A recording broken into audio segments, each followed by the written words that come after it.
buhay ang isinagawang first ever talent show ng Philippine Navy na tinawag na Navy Got Talent nakaraang Mayo 18 taong kasalukuyan na ginanap sa Jorado Hall, Naval Station Jose Francisco, Fort Bonifacio, Taguig City, kung saan higit kumulang 1,000 manonood ang nagsidatingan. Nandito tayo ngayon sa gym ng Fort Bonifacio kung saan ginaganap ang Navy Got Talent, the first ever Navy Got Talent ng Philippine Navy. Anim na mahuhusay na grupo ng Philippine Navy Marines ang gumanap sa entablado na nagmula sa Manila, Cavite at Zambales area.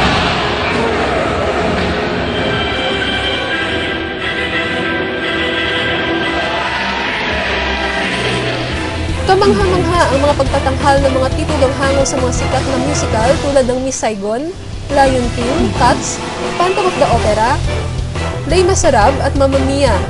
May lumilipad na pusa, may malalaking floats at props, nagagandahang mga costume at hindi matatawarang kalidad ng pagganap at pag-awit. Ito ang mga magkakasunod na grupong nagsiganap kalakip ang pamagat ng sipi mula sa Broadway musical.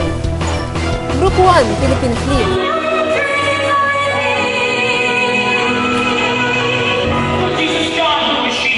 Group 2, Philippine Marine Corps.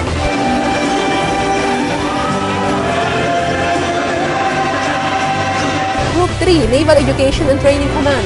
Group 4, Bonifacio Naval Station, Naval Intelligence and Security Force, Philippine Navy Finance Center at Naval Construction Brigade. Group 5, Headquarters Philippine Navy, Headquarters Support Group, Naval Reserve Command, Civil Military Operations Group at Manila Naval Hospital.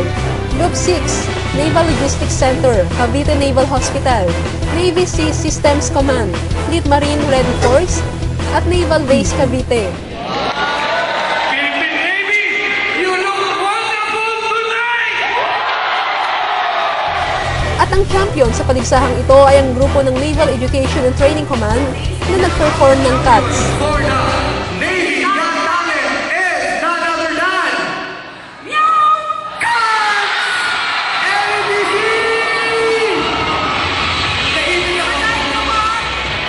Dito nagtatapos ang Navy Got Talent dito sa gym ng Fort Bonifacio. Ipatimpalak ay dinaluhan mismo ni Vice Admiral Luis M. Alano, Flag Officer in Command ng Hukbong Mandaragat. Dumalo rin ang dating Philippine Navy Chief na si Vice Admiral Alexander Pama, kasama ang dating Commander ng Naval Forces Western Mindanao na si Rear Admiral Armando Guzman, at ang kasalukuyang Philippine Marines Commandant na si Brigadier General Romeo Tanalgo. Nang aming nakapanayam si Vice Admiral Alano, ito ang kanyang sinabi. Tonight we have some of an activity to showcase not only that yung ating sailors and marines ay makikisig, but also a lighter side and one that shows a total picture of what they have, one that is cultural, social, human as part of it. And itong activity na ito, yung Navy Got Talent, ako nabigla. Talagang maraming talento yung ating Navy, hindi lang sila sa pagdidepend ng pagsisecure ng ating bansa, kundi pati sa pagkakanta at sa pagsasayaw. And I salute my hat to all our sailors and marines sa kanilang ginagawa.